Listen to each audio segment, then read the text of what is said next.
to the Festival of Storytellers.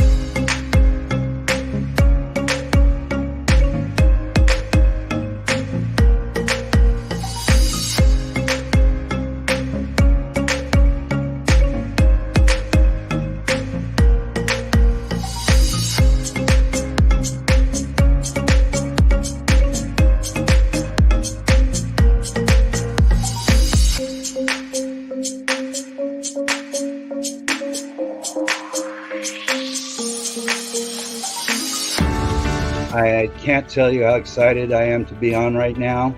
It's been a couple of weeks of excitement, getting prepared, and I've done a lot of things in my life, but this has got to be close to the top. Thank you, and Reader's Magnet, and thank you, John, for putting this forth and taking the chance on us authors in presenting this out to the world. I've enjoyed this immensely, Joanne. Ellie, so have I. Thank you for who you are, and thank you, Reader's Magnet. You all are beautiful, and you've worked so very hard, and we are blessed. We are. I thank everybody that's involved with this process, because we know writers need readers and writers need publishers. We thank Reader's Magnet and everybody that's involved. I love Reader's Magnet. They say, we share your stories with the world.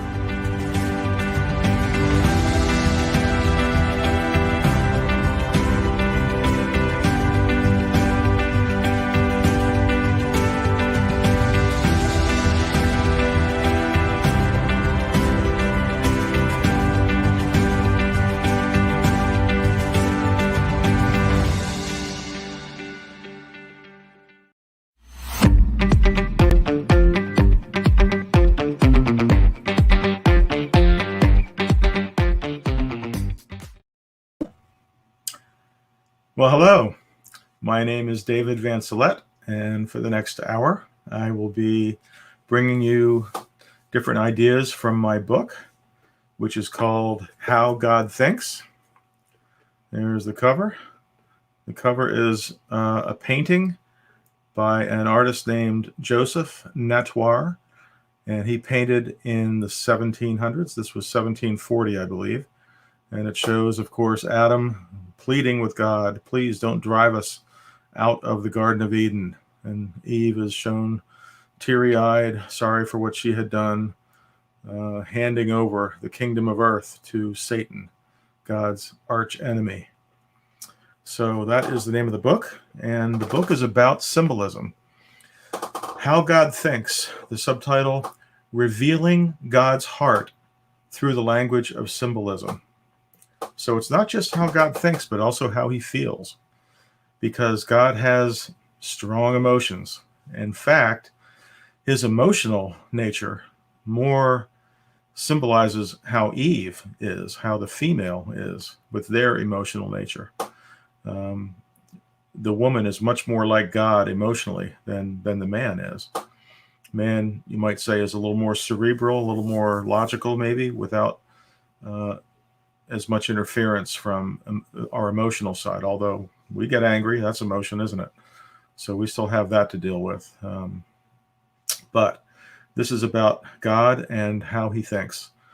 And he thinks in symbols, in symbolism. So when God created Adam, it was in Genesis chapter 1, verse 26 and 27. And it said, let us create man in our image. And so he created man in his image, male and female. He made them in his image. So both male and female are in God's image. And Eve has an additional image. Since she was taken out of man, she also represents man, the male. So that's why woman, technically means of man, woman. So there's so many things in symbolism throughout the Bible. It's hard to even scratch the surface in several, outings or the live booth sessions here, but we're going to do our best to cover a few more topics today. The last topic I covered was sexual symbolism and some of the perversions of sexual symbolism as God created it. And we can maybe hopefully get to a little more of that today. I wanted to start out, though, with Something on the human side. Aristotle, famous philosopher from ancient Greece. He wrote many books, physics, metaphysics, and another book called Poetics. And in his book of Poetics, he discussed what it takes to be a genius. And he ought to know, because he is certainly a genius. So one of the things that he said makes a genius is the ability to create metaphor in your mind quickly, just draw symbols, draw associations in your mind. I'm going to read a little bit from the book.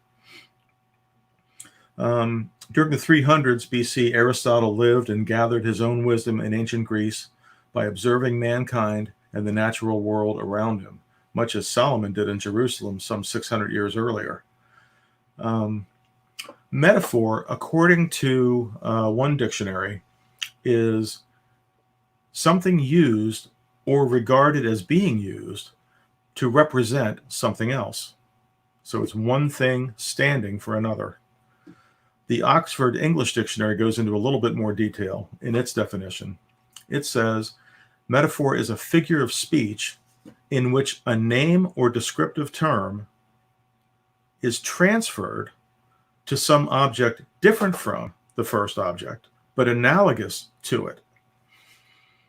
So you've got a description which is pulled away from one thing and applied to another, one thing standing for something else. And this is what Adam was. Adam was a symbol of God. We stand in the place of God. He created us in his image. If we are carrying God's image, then we become a symbol or a metaphor for God. It's that simple. So when God created us to be a metaphor or a symbol of himself, we acquired God's characteristics within us. We think the same way.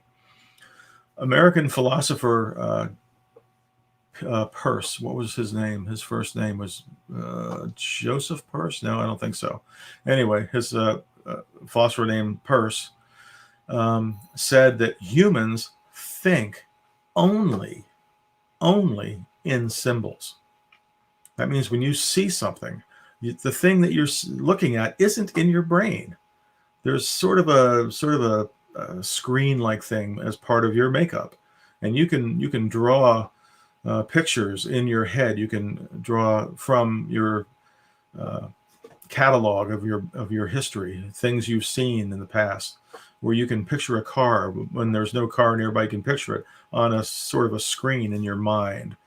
Well, when you look at something directly, a car, you don't have the car in your brain. You have a picture of it in your brain. So you have a symbol of the car that's in your brain. So again, and every word that you look at on a page is not like I'm looking at the word dictionary right now. This is not a dictionary. It's the word dictionary. The English word dictionary stands for the actual dictionary. So the word dictionary is a symbol again. So every word on every page is a symbol of something else. Every word you speak is a symbol of something else. That's why Peirce said that humans think only in symbols. The meaning in life, for example, your meaning in life is an accumulation of symbols that affect you in one way, either positively or negatively, but in some way that you don't forget them. And they build up like a mountain in your mind, and that becomes the accumulation of all those symbols from your own personal history becomes your meaning in life. But since we are in God's image, we have a filter. We see things to begin with kind of the way God does initially. We have to overcome some things in order to do wrong and overcome our conscience, which is sort of made in God's image and makes us interpret things the way God would interpret them. To overcome that, we have to overcome that in order to commit sin or to commit something wrong, do something wrong, because otherwise the conscience would sort of, guide us in the right direction. Anyway, back to Aristotle. So we have one thing standing for something else is a metaphor. Now Aristotle gives a couple examples, and I've written those on a whiteboard here. So let's take a look at this. This says, old age is to life, so is evening to the day, today. So there are four terms I want to point out to you. Old age, I just dropped the cap of my pen, life, evening, and, oh, nope, just day, not today, just day. Get that cap before I lose it. Uh-oh, it's out of my reach. That's okay, it'll dry out a little bit. So there are these four terms.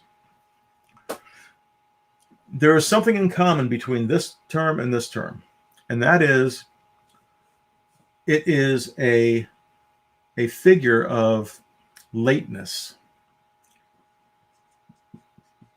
These terms are two things having to do with late. Old age is late, evening is late. So these terms also have something in common, and that's time. So we have late, lateness, and time. Where did my... Oh, okay, I'm losing... There we go. I lost my eraser. So now we're breaking these two phrases down, and we're going to create metaphors the way Aristotle did.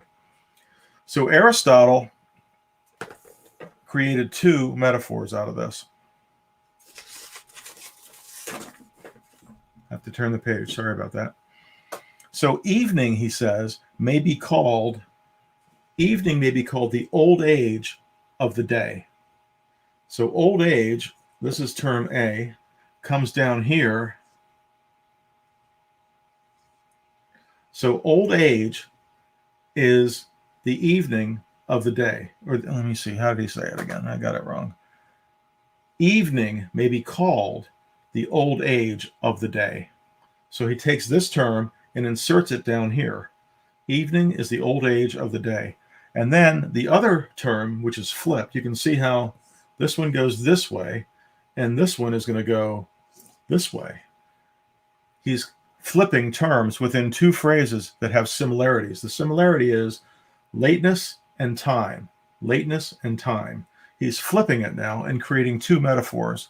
The first one is evening is the old age of the day. And the second one is old age is the evening of life. So you can see how metaphors are created.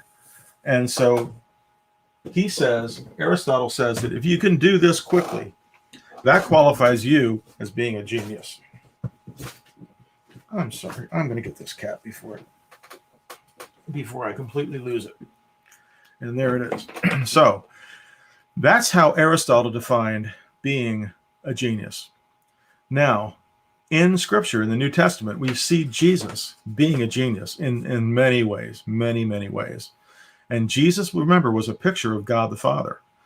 Jesus, Thomas, I think it was one of the disciples asked him, Lord, show us the Father, and that'll be enough for us. And Jesus answered back, he said, maybe it was Philip.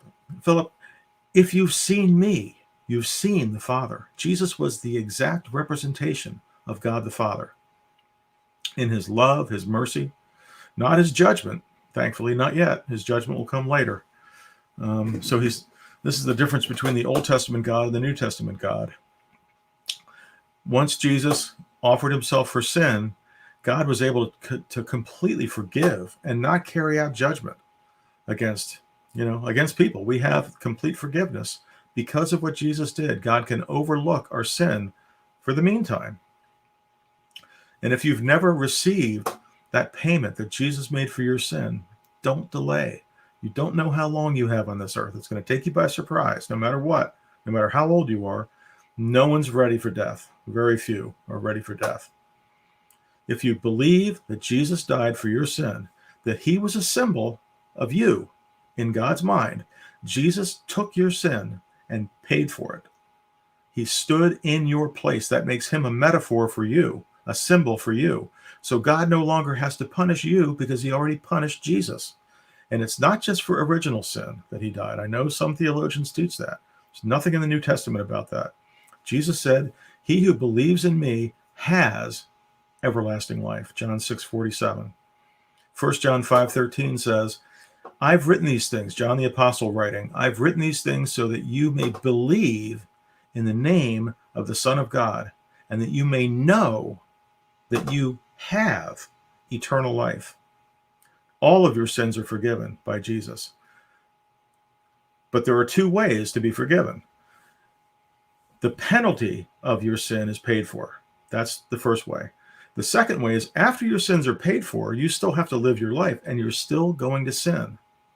That sin's paid for, the penalty of the sin's paid for, but it puts a barrier between you and God. Your sin puts a barrier between you. So you have to confess your sin to break that barrier down again and continue to live in accordance with his guidance, his love, his leading. So there's two things to keep in mind as far as sin is concerned. Jesus paid the penalty for all sin. But you, to maintain fellowship and friendship with God, when you sin, he wants you to ask God for forgiveness based on the fact that you're forgiven by Jesus because he paid for it. Very important to keep those two differences in mind. So Jesus had an encounter after he rode into Jerusalem to present himself as Messiah to the Jews. Some of the Jews came to him and challenged him. And they said, "Is it lawful to pay tax to Rome or not?" Now, this was a cleverly designed trap to entrap Jesus. There's only two ways to answer it. Yes, it's okay to pay tax to Caesar, or no, it's not. If he said, yes, it is, then people are going to be mad at Jesus for taking the side of Rome. And the tax, the Jews used to look at as being an idolatrous tax, an idol, doing anything that favored Rome, especially giving them their money, was something that, zealots would say, no, you're idolizing Rome if you give them money. You must not give them money. That would be the zealots' position. So if Jesus said it's okay to pay tax, that would have set many Jews against him. On the other hand, if he said, no, it's not okay to pay tax, then he would be looked at by Rome as himself being a zealot. So it seemed like an unwinnable situation for Jesus. But being a genius and understanding metaphor, in fact, he's the creator of metaphor, he came up with a brilliant one. He said, show me the tax, show me the coin. So someone dug out a denarius and handed it to him, and he looked at it, and he said, whose image is on the coin? And they said, well, Caesar's image. Then Jesus delivered a two-part smackdown to these people who were hypocrites trying to trap him. He said, then give to Rome what belongs to Rome. So the coin had the image of a Roman leader, Caesar, on it. And he said, in effect, Jesus was saying, if the image of Caesar is on that coin, then it must belong to Caesar. So give it to Caesar. If you're going to benefit from living under the Roman system, having coinage to sell your products and receive money, and that money happens to have the image of Caesar on it, ultimately, he calls the shots. You can't forge those coins or else you're going to lose your life. Same today. You're going to get thrown in prison if you try to counterfeit American money. So that was the first part of the smackdown. If it has the image of Caesar on the coin, then he owns it. Give it to him. Nothing wrong there, and you can't blame me for being a zealot for saying that. The second part of the smackdown was even more important. He said,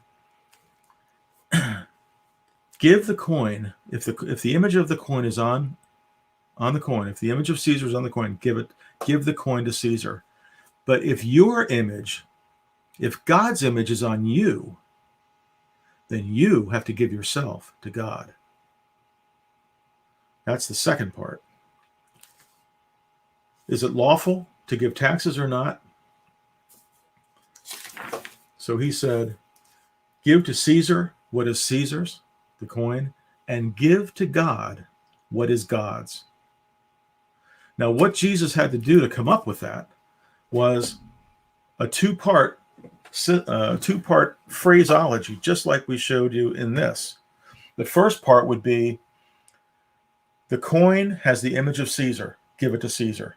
The second part would be, the image of man has the image of God on him, so give that man to God. That's the symbolism that parallels what Aristotle came up with. And of course, Aristotle borrowed that from God. and called anyone who can think in those terms, especially quickly, a genius. So Jesus said, since you're made in God's image, you have an obligation to give yourself to the creator of your image, and that's God. And that stands today. You, whether you're man or woman, your image is God's image. God put his image into you, and that is his mark of ownership on you. And thank God for it, because if he just judged us according to our sins, we would have no relationship with God, and we would be destined for hell or obliteration, whatever the case may be. But instead, he wants a relationship with us desperately. And so he keeps, through his Holy Spirit, he keeps knocking on the door. If you're not a Christian, he keeps after you.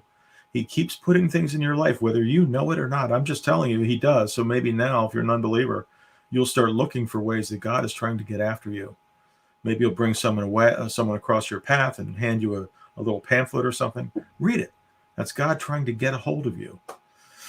So that is a little bit about Aristotle and his symbolism, which is the same as God's symbolism. We're made in his image. Now, when we break the image of God, and I've talked about this in the previous two talks, Moses was commanded to take his rod and strike the rock one time. Then 39 years later, God told Moses again, when they were out of water, speak to the rock and it will provide its water for you. Instead of speaking to the rock, Moses broke the symbolism that God asked him to carry out, and he struck the rock again, a second time. That rock was Christ. And since Christ is only to be struck once, and that's his crucifixion on the cross, when Moses struck him the second time, that broke symbolism, and Moses was punished for that. So I urge you, don't break symbolism. But symbolism is something God thinks in. How God thinks? He thinks in symbols. And we are to keep the symbols that he has built within us unbroken. So if we want to get married, God says, great, wonderful, good choice. But don't break symbolism. Don't get divorced. I hate divorce. Because if you divorce, that has broken symbolism. Marriage is symbolism. God, in fact, let's do the other side of this while we're talking about it. I'm going to erase this and work with the other side of the board, which I've sort of already partially filled in. Now we have a few symbols here. Let's see if I can do this. This is going to be a little tough. I'll have to turn away from it, I'm afraid. We have God, okay? God created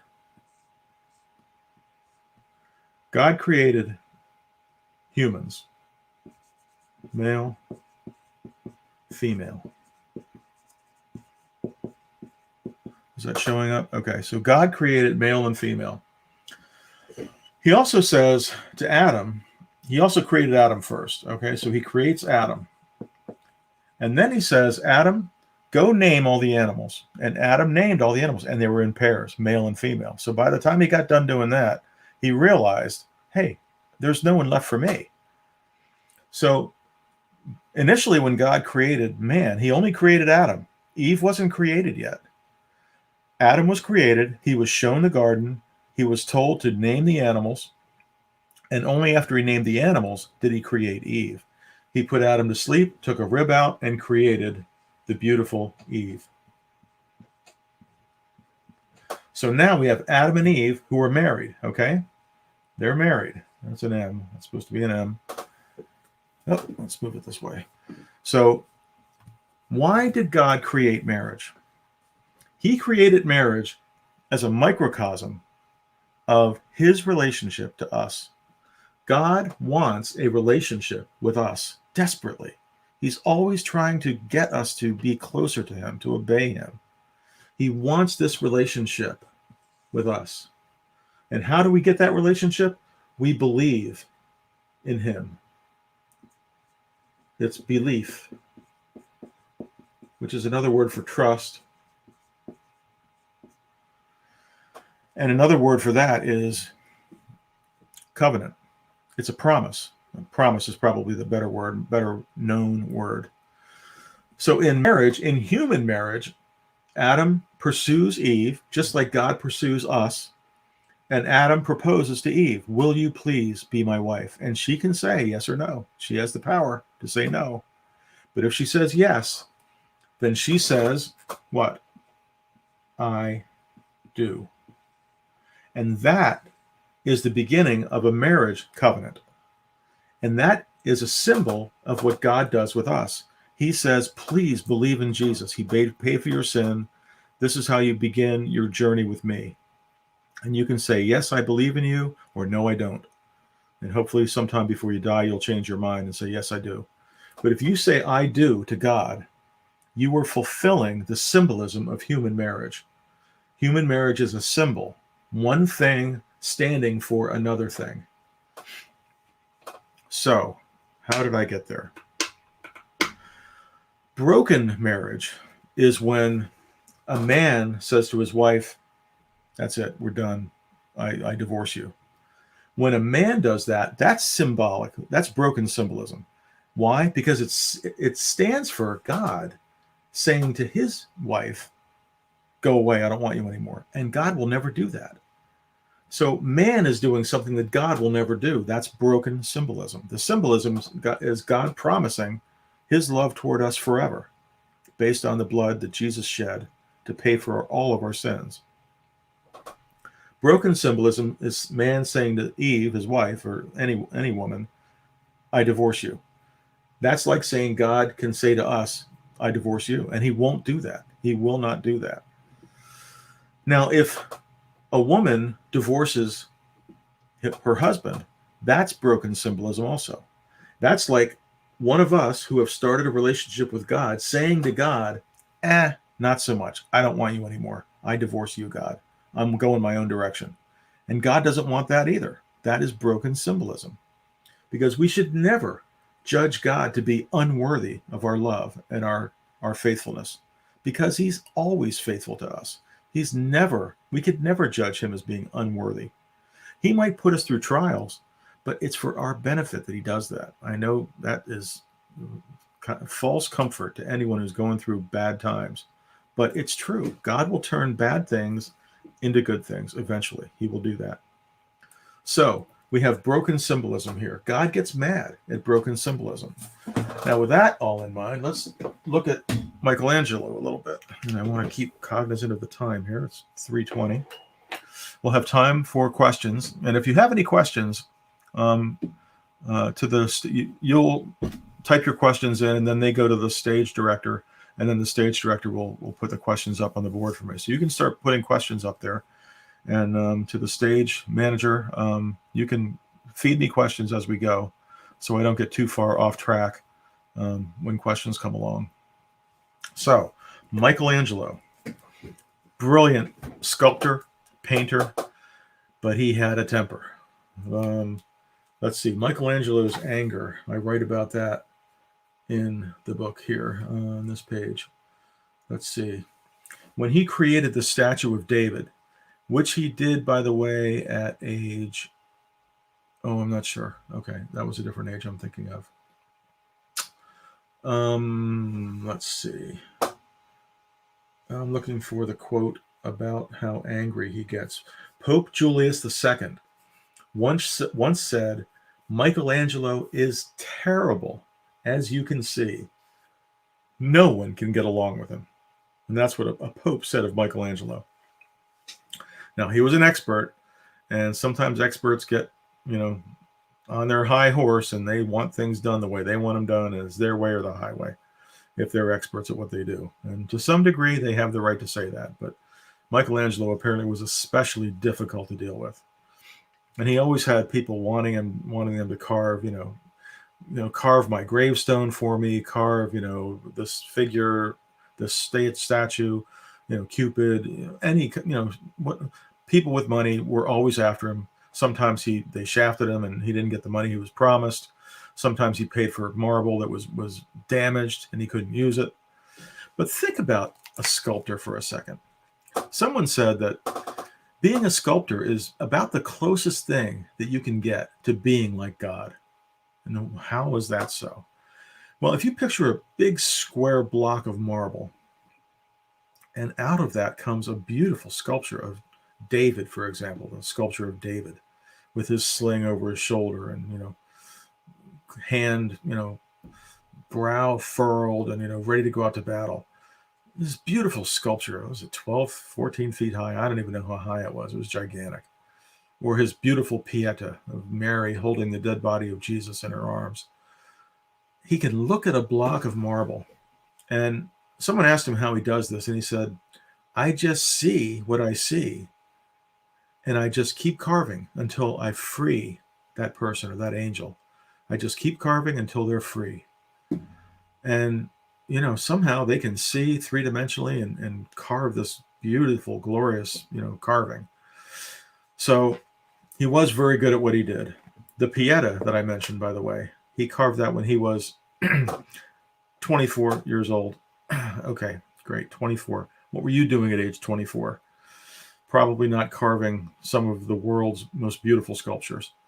But that does show if you're a young person, you have a lot of potential. And just keep pushing yourself. Push. And you will make something out of your life. God will be with you as you do it. So we have Michelangelo. Now, he carved the Pieta. And I have a picture of the Pieta here. I will show you. This is Michelangelo's Pieta. Let's see. What angle will you get the best view of this? Oh, come on. I know that the lighting, that's probably the best lighting I can do. The beautiful statue of Jesus in the arms of Mary. I have another view of this. And see if you can see a band that starts from her shoulder and heads down toward her waist, down toward Jesus's arm. Hopefully I can get this so that you can see it. Maybe I can even make this a little bigger. See if you can see that band. You see that band that's just a couple inches wide, and it looks like there's some writing on it. And there is writing on it. You can sort of see some of the writing now. That's called a sash. And this, he carved several Pietas in his life. This one is the one, I'm not sure if it's in bronze or if it's somehow finished off in this color. But this is the one that's in the Sistine Chapel. Now, one day, he was in the Sistine Chapel, and there were two other sculptors there reflecting on this sculpture. And they said, oh, yeah, that's a beautiful sculpture. Yeah, Cristoforo Solari is the one who sculpted that. And Michelangelo was within earshot. He did a double take. Who did you just attribute that to? I created that. He was so mad, he stormed out of the Sistine Chapel, broke in later that night with a hammer and a chisel, and he chiseled across Mary's sash, Michelangelo Buonarroti, the Florentine, made this. He carved that into that sash. It's there to this day, that inscription. He said the Florentine because he was Florentine, and he was very proud of being in Florence. Florence was in several wars. They were at war with Pisa in what year was that? 1364. Florence defeated Pisa in battle. These were city-states now, the walled city, and they would go. They weren't all happy Italians. They were cities, individual cities in competition with each other. And a lot of times there was a lot of political intrigue and anger that went between cities, causing wars. So Florence defeated Pisa in 1364. They deleted Milan in 1440. And sometime later than that is when he carved the Pieta. And Cristoforo Solari, this guy who was attributed as the sculptor of the Pieta, he was from Milan. So that especially got Michelangelo's hackles up, because Florence had defeated Milan, and this guy Solari was from Milan. So he went in, carved it, and it showed his anger. But you can sort of see if you make something beautiful and it has deep symbolism to you, like this did to him, to Michelangelo, as a resident of Florence, you can see why he'd get mad if there was misattribution to it. Well, think about God. Think about how God feels. when someone comes along and says, "No, evolution created this, created the earth, created all the animals, and the animals created themselves," increasing complexity through, mutation, which is always destructive, by the way. Mutation is destructive. It's never creative. But imagine people attributing God's work of creating the universe, let alone Earth, hanging all the stars in perfect balance and order, the Earth being just far enough away and just close enough to sustain human life, animal life, plant life, and the right balance of gravity, gravitational pull from the moon. It's in such perfect balance, and people attributing this work that God did to evolution. God would be hot, and he would be deservedly hot, deservedly so. So I bring up this example of Michelangelo as someone who's angry at misattribution. And there was yet another scenario as well here. I don't want to go out of order here. There was a master of ceremonies at the Vatican. His name was Biagio di Cesena. And he said, as Michelangelo was painting the Sistine Chapel, the ceiling, the gorgeous ceiling of the Final Judgment and the creation and all this beautiful scenes that Michelangelo was painting in the ceiling, there were nudes. There were nude figures in this scenery. And Biagio di Cesena came along and said, Michelangelo's artistry is fitting more for a bathhouse than a cathedral. And you can imagine that set him off tremendously.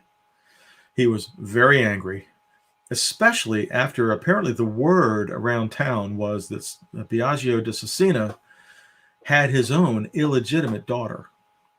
So that also made him a bit of a hypocrite to be criticizing someone else's painting as nudity, painting of nudity, when he himself has sinned against God and, broken his own symbolism. So Michelangelo got back at him, and here's how he did it. Now, I want to precede this by reminding you that if you are going to criticize someone, best not to criticize a journalist who buys ink by the barrel, right? I mean, they can write against you forever and ever, like they did Trump. Trump would criticize the press, and they just absolutely obliterated him in the press, which he didn't care about because he didn't read the press, and it was fake news anyway. But you don't criticize someone who buys ink by the barrel. Well, here we have, come on, there we go. We have Michelangelo painted Biagio di Cesena into the Sistine Chapel, the hypocrite, Biagio. And here's how he painted him. And what you see here is Biagio with donkey ears. And I don't think, let me see if I can move that down. Nope, can't do it. He's painted with donkey ears with a serpent coiled twice around his body and the snake biting him in the private parts. That's how he created Biagio di Cesena for posterity, for everyone to see, because of Biagio's hypocrisy in blaming Michelangelo when he himself was not exactly living a clean life. So my little caption to that whole part of the book, and I do cover that in the book, is don't criticize someone who buys paint by the barrel, because, that is something you don't want to do, because they can get back at you with paintings that last forever. And now Biagio is forever known as the one who Michelangelo painted into the ceiling of the Sistine Chapel.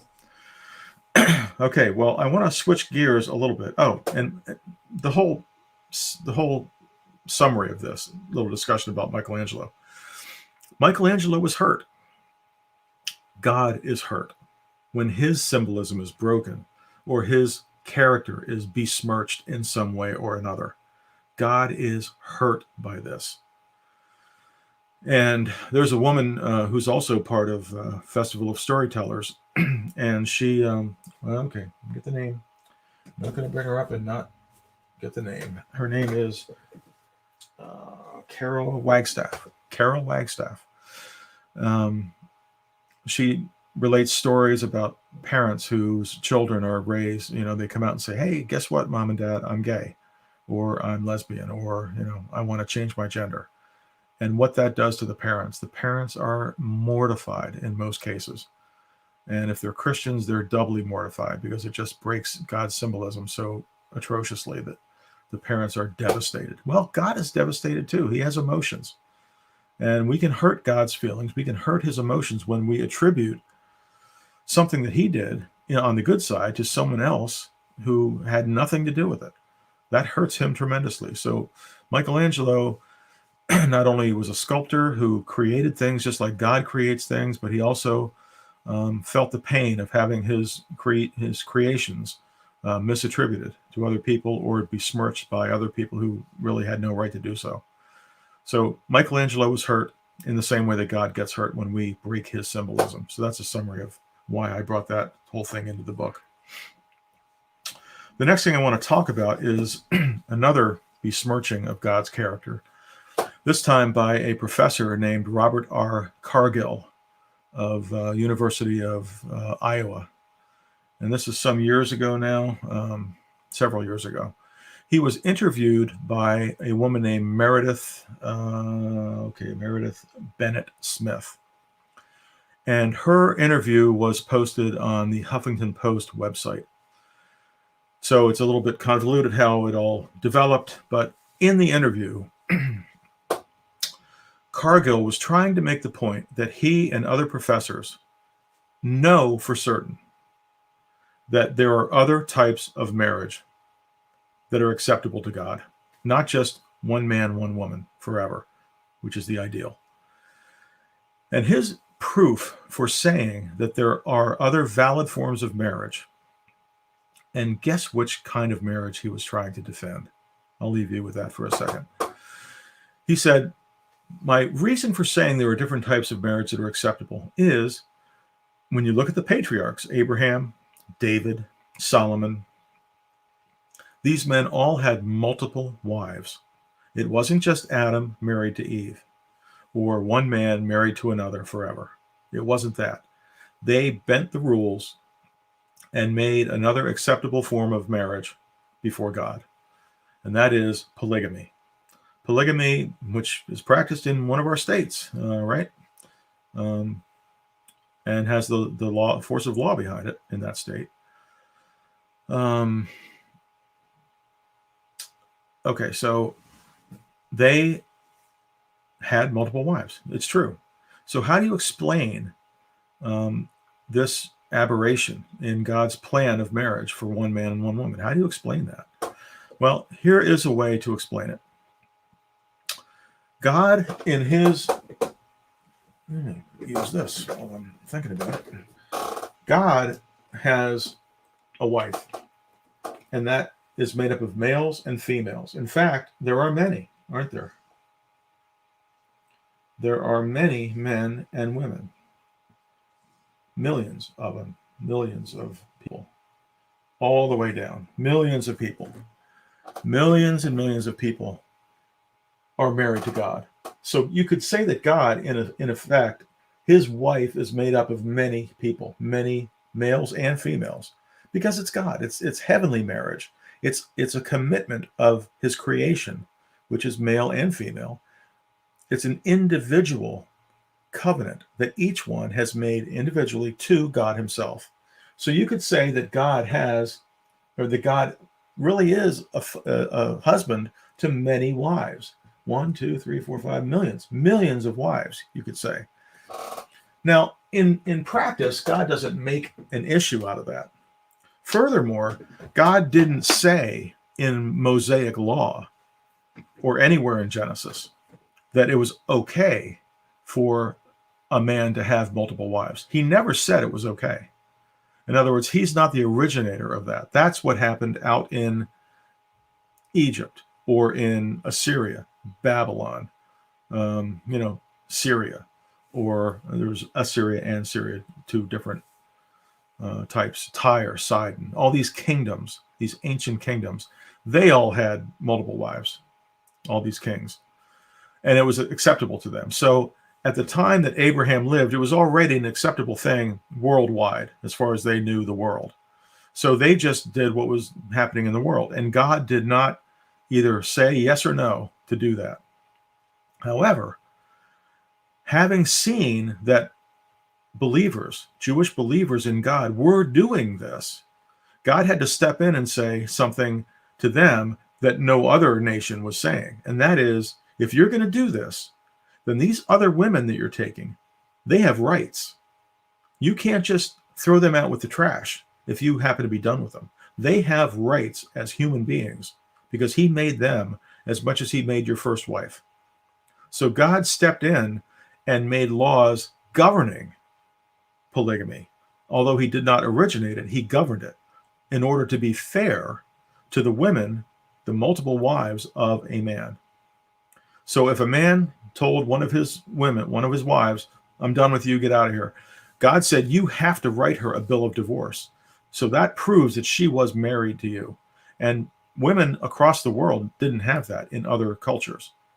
I think, well, I'm not sure, but Israel may have been the only culture that did that looked out for the well-being of wives who were rejected.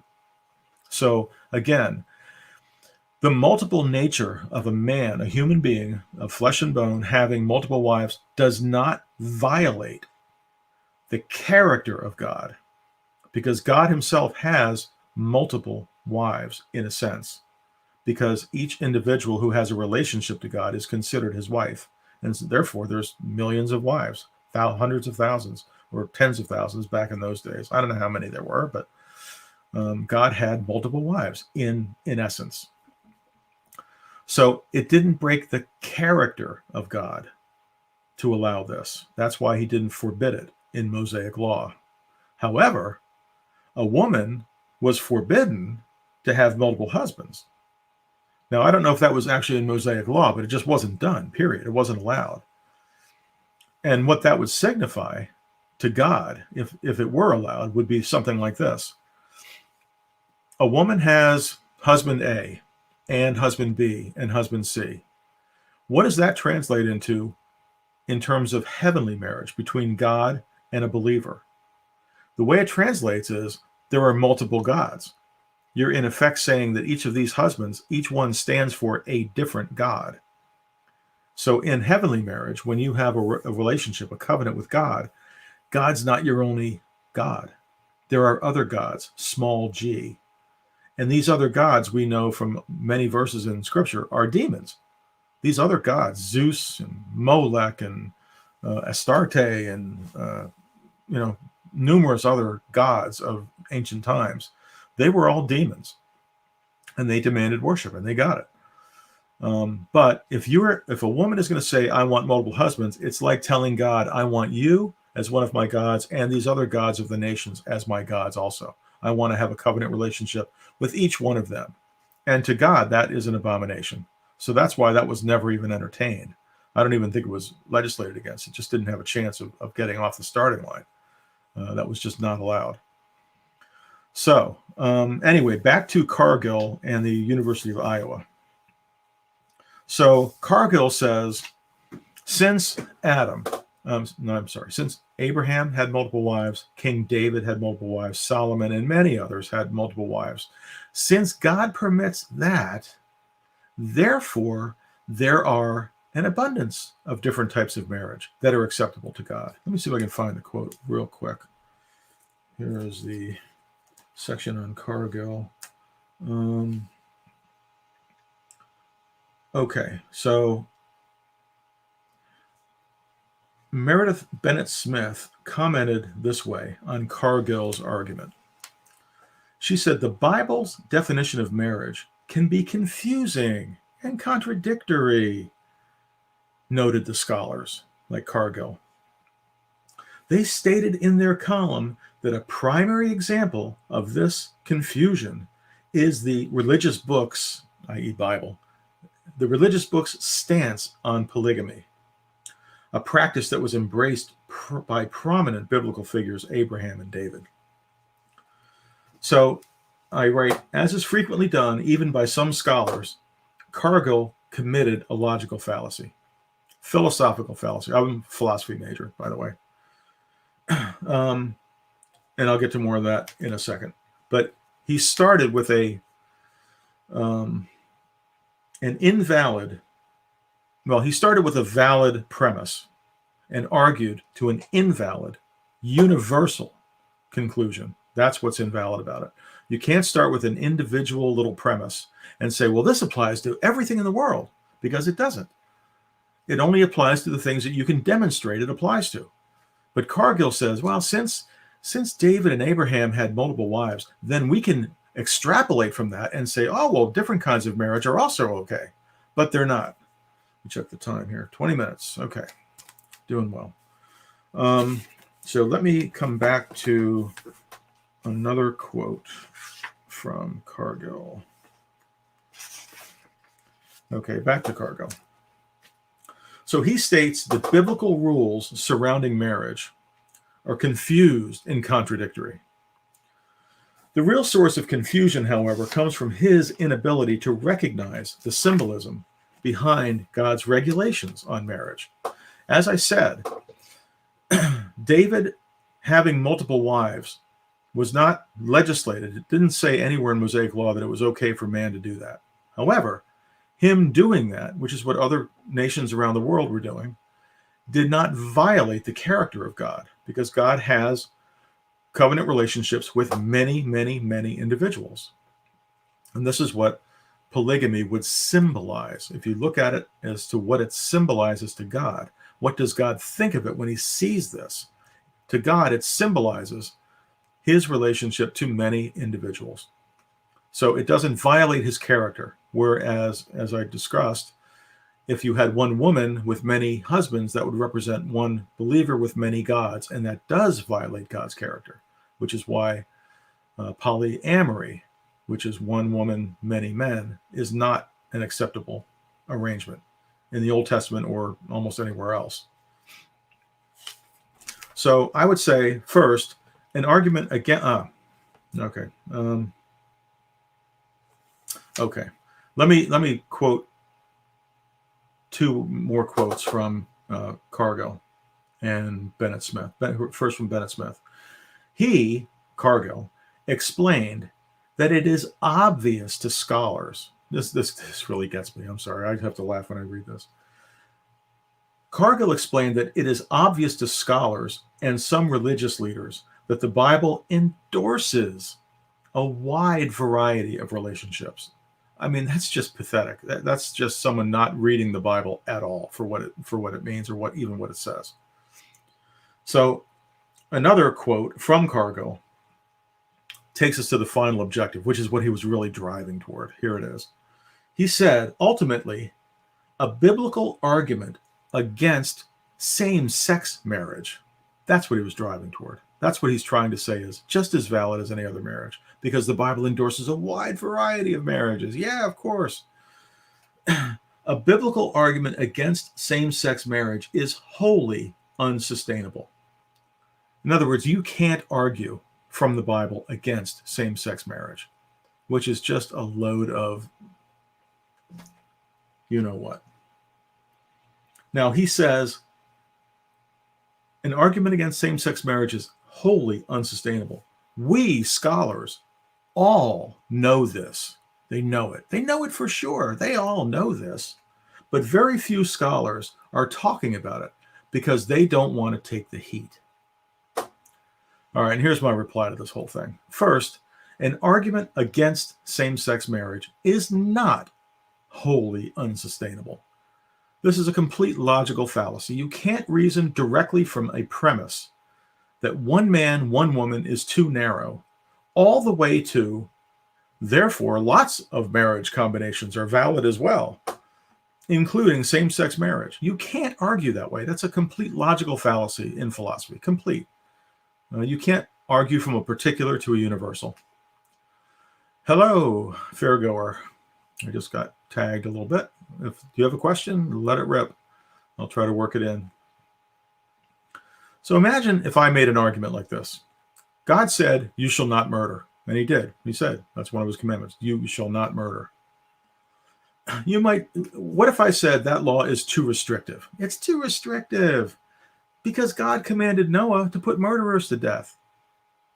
So man has to put murderers to death. So that command, you shall not murder, it's too narrow. That's too narrow. You can't go with that. God intends many, many more possibilities. Therefore, God should allow a wide variety of killings, because the first one is just so narrow. It's ridiculous logic the way he reasoned that. So this is a warning shot to anyone who has kids that are on their way to secular colleges. Cargill and his nonsense is the same kind of stuff you're going to put up with. And I, as a philosophy major and a Christian at the time, I was going to University of Pennsylvania for like 10 years part-time at night, because they had a night school. Even though they were an Ivy League school, they had a night school. So I went there for like 10 years. And I ran into a lot of nice professors there, no question about it. Very reasonable people. But there were some who they were just locked into gay marriage is fine. You're nuts if you think you can make an argument against it. And that's where Cargill's coming from. And it's just not true. So you would do well if you have college-age kids to let them know that if their professors are trying to push this stuff on them, tell them to push back, because they don't have a leg to stand on. And my book will give them ammunition if they want to dig in that deep, so they can defend themselves against these professors, because there are a lot of them, not just professors, but you're talking about the culture, schools, newspapers, radio shows like NPR, National Propaganda Radio. They're pushing this stuff all the time, driving Christians into a corner, and we need ammunition, which my book gives them plenty of ammunition to push back against this stuff. So anyway, that is Cargill and the University of Iowa and Huffington Post and Meredith Bennett Smith and their opinions, and they're just a lot of baloney. So I have time, I think. If there are any questions, please let them fly, and I will make time for them. I want to talk a little bit about homosexuality and lesbianism and why exactly that is a corruption of what God created. As we said before, God created man in his image. Now, marriage is God. Let me see if I can save some of this and make it easier on myself at the same time. I'll just make some room here. Yeah, we'll just start there. Okay, so we saw what marriage was: God and his wife, Adam and Eve.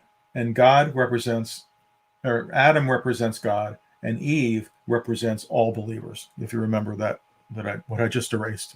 Sorry. Now we're saying Adam can marry another Adam. Okay? Adam can marry another Adam. That's the essence of homosexuality in chart form. However, it's really not that simple, is it? Because in homosexuality, the way God sees it is this. You've got two Adams, but they're at the same level. So what does that represent? Well, that represents two gods. God and God at the same level. Remember, this is a covenant relationship, a promise of faithfulness. Need I even say that homosexual couples don't hold a candle to how infrequent divorce is among married heterosexual couples, man and woman? Now, that's high enough. 50%, is that what it is now? I don't even know the exact number these days. Gay marriages don't approach 50% of staying together, don't even approach it, because of their multiple partner scenarios, which is part of their life. That's part of that lifestyle for most of them. Not all of them, but most of them. There are some homosexual couples who proclaim to be faithful to each other, and I have no doubt that some of them are telling the truth. But by and large, in the homosexual community, it's every man for himself and as many men as you can. That's the way it is. And I'm not just saying that. There's plenty of argument to back that up. As far as what God sees, he sees two gods, a God at this level and another God at the same level. And this is what cannot happen. That cannot happen. That is an abomination. God, there's only one God. So one of these is an imposter. So when you have someone claiming a homosexual relationship, and you've got two men involved, to God, you've got two gods. That's just the way he sees it. Now, we know that there's only one God, one true God. There can only be one. Even Aristotle believed that. The prime mover, the unmoved mover. Our God, Yahweh, Jehovah, is the only God. He has created demons, and some of different powers. Satan was an incredibly powerful demon, the most powerful demon that we're aware of. So Satan is trying to break every symbol that God has ever created. Satan is an enemy of God in every conceivable way. He's trying to keep human beings away from God so he can drag them with him into hell and keep them from salvation, keep them from having their sins paid for by Jesus and accepting that payment. Satan is trying to drag people away every day, every minute of every day, every year of all history. Satan is working tirelessly to keep people away from God. And if you're a Christian like I am, he is trying to mess up your life. And you need to read the word daily to stay ahead of him in strength so that you don't falter and fall by the wayside. So this other God over here is a false God. Let's just put Satan here as representative of any demon. So a homosexual relationship to God is like God being married to another God, or God having a covenant relationship with Satan. Now, if you think I'm making this up,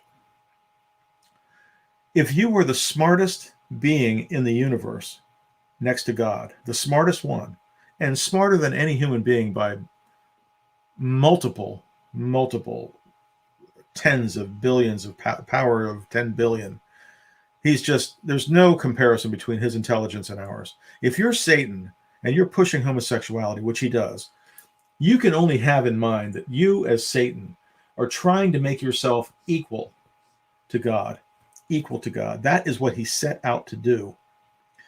In, I don't have it right in my mind. It's either Isaiah 28 or Ezekiel 14, where those are the two chapters that talk about Satan in symbolic terms of the king of Tyre, the prince of Tyre.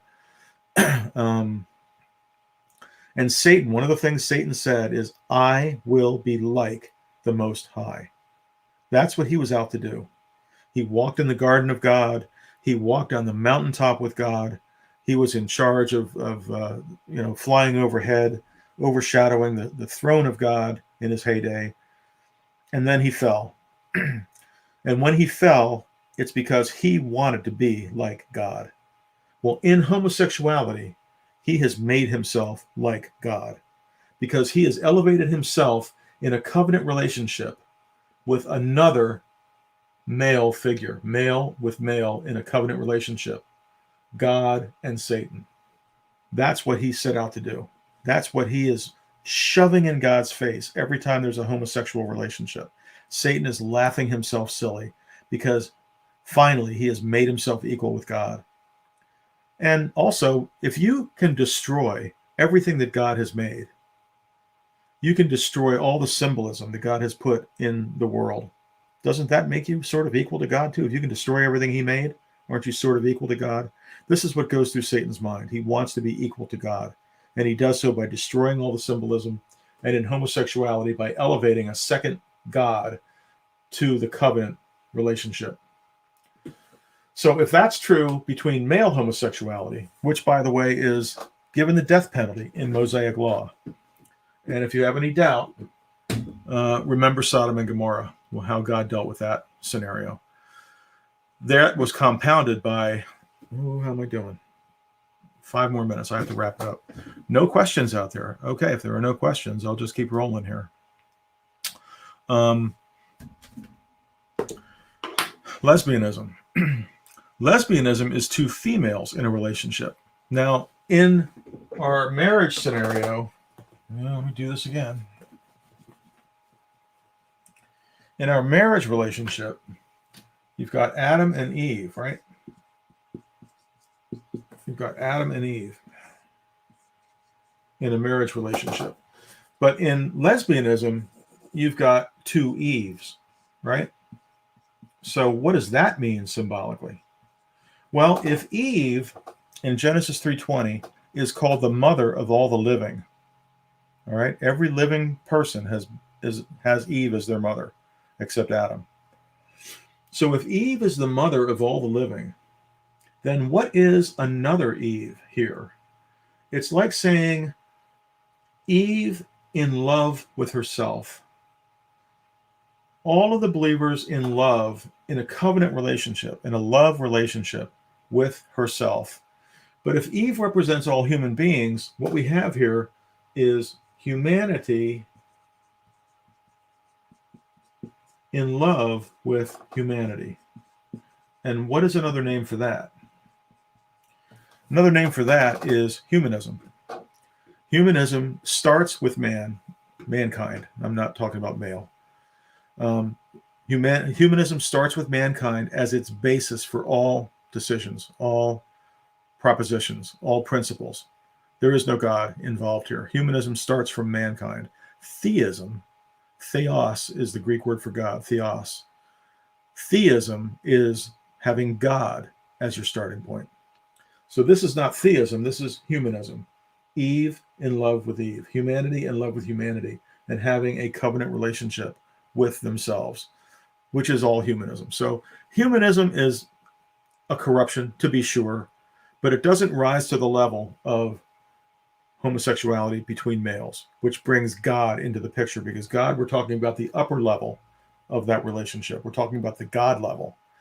The wife level is on the human level. So the human level, or lesbianism, is less significant and therefore does not draw the death penalty in Mosaic law. If you ever wondered why male homosexuality draws the death penalty but lesbianism doesn't, that's the reason. To God, it's a corruption of his symbolism, but it doesn't rise to the level of abomination as male homosexuality does. So that's just a sort of an intro to that. I think I've pretty much covered everything I wanted to cover. Just to summarize for a minute or two, God thinks in symbols. I encourage you to pick up a copy of my book, How God Thinks, Revealing God's Heart. I hope I gave a little bit of information on how God feels about broken symbolism. Just like Michelangelo feels horrible and angry at broken symbolism when he was offended. God, every time we divorce, every time there's a homosexual relationship, a lesbian relationship, every time we break God's image in us in any way, by hating, by killing, by, you name it, we're destroying God's heart. He just feels emotional pain when we break the symbolism that he has placed within us at creation, making us in his image. So the takeaway from this would be, know that you're made in God's image, male and female. Females are equal to males in God's eyes. We're the same. Men are a little stronger in the marriage relationship. God made it that way because he's a little stronger than us in our covenant relationship. He's trying to make a microcosm of marriage in order to symbolize his relationship to us as human beings. I just urge you, learn about symbolism, refrain from breaking symbolism. And before I say goodbye, I just want to encourage all of you, pursue your relationship with God. It's worth it. It's worth every second. And on Judgment Day, you look back and you'll say, why did I wait so long to read the Bible cover to cover? I should have read it every year, at least cover to cover, to get to know God, this God who loves me so much that he would send his son Jesus to pay for my sin, all sin. And then when you do sin, go to him and ask him for forgiveness. He's already paid the penalty for it, but you've broken the fellowship. And so the fellowship has to be repaired. And you do that by confessing your sin, agreeing with God that what you did was sin, and appealing to the fact that Jesus paid for your sin already. And in that way, you restore fellowship with God. So may God bless all of you and keep you safe and keep you on a journey that brings you closer and closer to God. I'll say goodbye for now. And I am back on Monday night, tomorrow night at 6 p.m. to hash these things out a little bit more. So goodbye for now.